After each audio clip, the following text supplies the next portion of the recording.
You're tuned in to the TRB Morning Drive, where we kickstart your day with a dose of freedom, firearms, and just the right amount of fun. Now grab your favorite liquid caffeine fix and buckle up. It's time to get this show on the road. Here's your host, Jason Schaller. Good morning, Rogue Nation. It's Thursday, September 25th, and today is, National Comic Book Day. Now, don't get me wrong, I kind of like the idea of comic books, heroes flying through the sky, villains with, ridiculous layers, and these big battles that end in, 24 pages. You close the issue, and the world is safe again. Great idea, right? And that's the comfort of comics. They're simple. You always know who's who. The good guys wear capes, and the villains twirl their little mustaches, and the crowd cheers, and the world resets for the next issue. But there's a dark truth here. You're still living in a comic book. And though you're not Superman, you're not Batman, you're not even Clark Kent. You're the background character, the faceless extra crushed in rubble, while the hero, they sign away your rights and call it saving the day. Think about it. Comics have been propaganda. During World War II, Captain America was literally drawn punching Hitler. Superman was used to sell war bonds. And the panels weren't just entertainment. They were persuasion. And every issue ends the same way. Your freedoms shrink, the crowd claps, and the next volume of Control is already going to print. Comic books are supposed to be fun. But when your life becomes one, that's not really entertainment, is it? It's propaganda. Welcome to the Morning Drive, where we question everything and reclaim our independence. Comic book thinking is the system's favorite weapon against us. Why? It's because it's simple. We have villains, we have victims, and we have heroes. Gun owners are villains. Children become victims. Politicians, they become heroes. It's lazy, predictable, and it works. Because people crave simple stories. They want tidy endings. They want to clap for the same recycled crap plot as long as it makes them feel safe. But there's a twist they never print. In all those panels, they never really say this. Heroes never save you for free. Every rescue comes with a bill. And the cost is always your independence. They sell you protection while they rob you blind. That's not justice. That's a long con. And they've been playing it for a while. And the playbook works, and you keep buying it. And I've seen that long con play out in every part of life. It's not just the politicians. It's work. I've spent decades in IT. Anything from the grunt work in the trenches all the way up to leading teams. I've done the grind. I've done the all-nighters. And yes, my longest day in IT was 56 hours. Yeah, 56 hours. The so-called mission critical work. That 56 hours was a radio link that 911 couldn't dispatch fire and rescue. Yeah, you work until that one's fixed, right? There was a time when I was working 2 simultaneous failures. I was working 20 hours on, 8 hours off. Just me. Not for a day, not for a week. Yeah, it was a month. And in the end, I got the problem fixed. Sure, I had to fire a couple of vendors. Work still needed to get done. And what I get out of it? I got a pat on the back. Sure, I got that appreciation. But what did it really get me? Chains. They expected me to do that every time. Now, that was during a down economy, and man, you worked to make sure you were needed. You had to show that you were needed.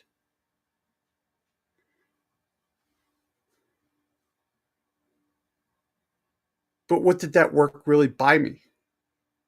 Sure as hell didn't buy me freedom. Definitely not my time back. It was just another line in someone else's quarterly report. And while I was grinding, missing things, time with my wife, time with my dogs, memories I'll never get back because they didn't exist, all sacrificed for the next panel in someone else's corporate script and comic book.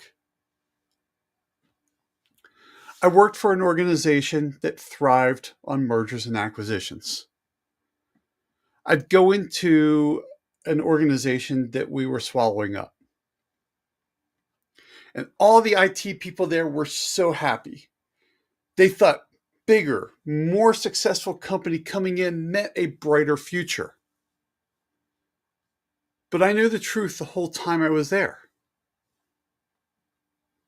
It was the end of their career. We'd use their knowledge of how the bank worked. Yes, it was a bank. We'd gut the system, let them go, and on to the next. And the shame of it? Some of those IT shops were pretty damn sharp. They had things that we should have studied, practices that we should have adopted. Instead, the script was already written, erase the past, install a corporate template, and move on. It kind of reminded me of this movie called Head Office from the 1980s. Now, I was a kid when that came out, so I didn't really appreciate that movie for what it was. And it wasn't a great movie, don't get me wrong. It had some great actors in it. The modern equivalent of that is Office Space, and even then, that movie's starting to get a little long in the tooth. Look, it was comedy on the surface, but painfully accurate if you've ever lived it. Because corporate life is one big comic book with a bunch of panels, big promises, shallow heroes, and background characters that are erased without a second thought. This also lives in finances, your financial freedom. My wife and I weren't always debt free. For years, we lived paycheck to paycheck. Now, sure, a lot of it was self-inflicted, but we bought into a lifestyle that was unsustaining. We were always just one step ahead of the bills. Stacks of envelopes on the counters, minimum payments, constant stress of what's due this week. We would literally look and say, can we hold off this tank of gas in the car? for another week because it's a whole new cycle on a credit card. It felt like winning when we made it to the end of the month without bouncing checks or anything. But I wasn't winning. There was being the best checker piece on someone else's board. That was being a background character in several banks' stories. They loved us because we were the perfect customer. They made a fortune off of us. There was a turning point, and I don't remember the exact bill, but I do remember the conversation when I realized it was happening. And my wife and I were finally on the same page. I think she was on that page before I was. But we finally said enough. We're not living this anymore. We stopped playing the panel-to-panel survival game. We cut spending. We sold stuff. We made tough decisions. And in the beginning, it was really tough. It hurt. But we clawed our way out of debt. It took us 10 years. I'll never forget the day we made that final payment. It's funny because it's like there wasn't like balloons that dropped. There was no parade. We were happy. But really, in the end, it was a quiet moment where the chains came off. For the first time, we weren't written into someone else's financial story. We were free to write our own. It exists in health as well. Now, I am not the model of perfect health. But all those stresses took a toll on me, on my body. And, where does that leave me? I have osteoarthritis in both knees. Both knees have been scoped. I got 2 bulge discs in my back. Recently, I had a CAT scan, and it's showing that there's degradation back there. My shoulder, been repaired twice. Got scar tissue, tendons that pop, knees that grind. But the system script is, you're done, you're broken, play the victim panel. I've been fighting these injuries for a long time. And I said no back then. And I can tell you what it feels like. It feels like waking up every morning knowing it's going to hurt. Your knees hurt from just walking across the room. Shoulders pop every time you reach for something. The frustration is not great, right? I mean, it drives you nuts. I get to see my shooting skills fade. Well, my body just simply says no. But I refuse to stay written that way.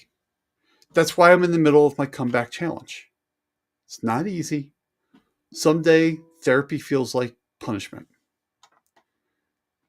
I mean, we have physical therapy. Well, it's more like physical torture. But sweat, pain, setbacks, they all suck. But that's the package.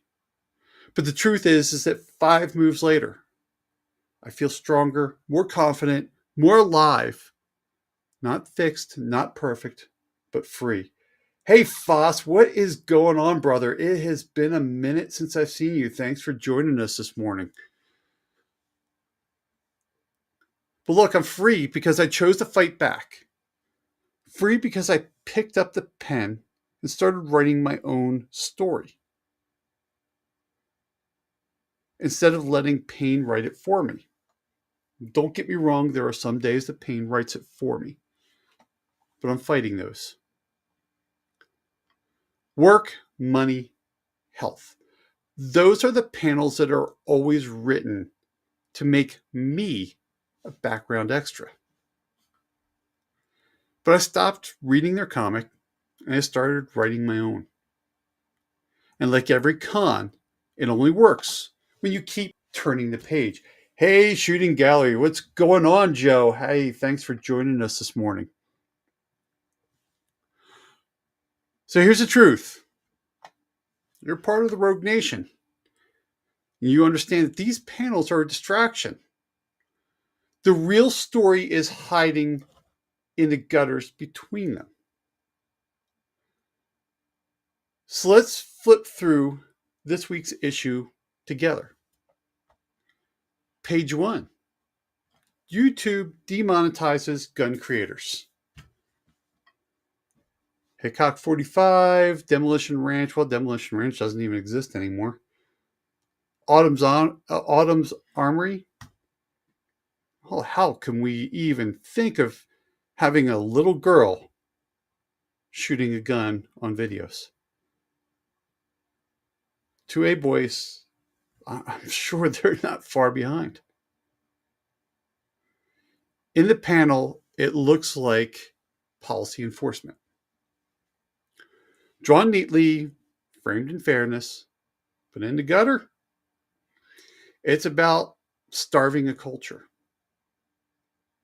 No laws are needed when big tech erases voices for you. That's censorship in invisible ink. Page 2.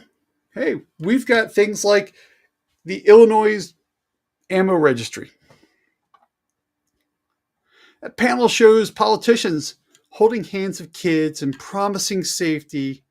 And the bubble says, we'll protect you. But the gutter tells us the truth. Surveillance.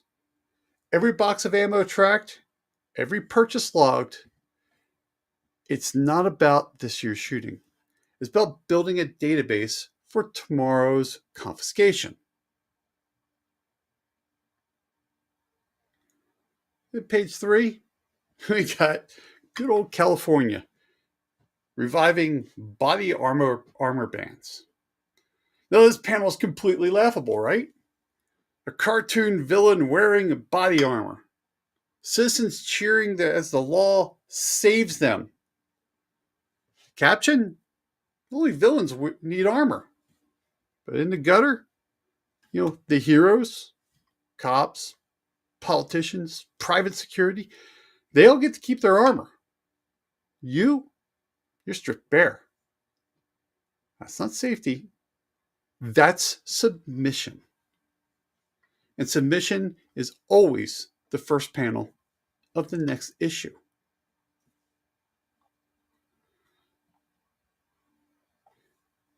If you don't want to live in their comic, look, you need some real tools.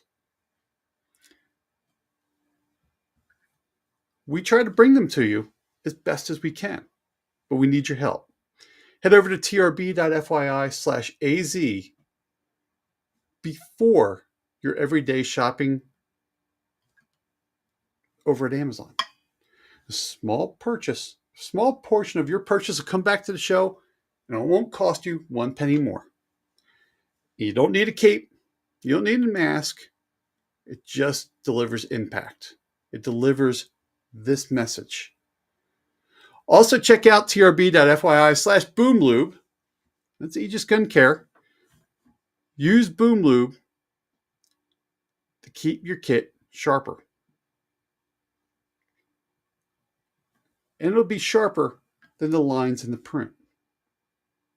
Also, head over to trb.fyi/go. That's Gideon Optics, and use TRB10 to get you some glass that you need to see through the ink. And finally, if you got a couple of bucks, head over to trb/boombucks to help fuel the fire, rip out the panels, and help the mission stay unchained. These aren't props, they're survival gear. Carry them, use them, and don't be caught unarmed in someone else's story.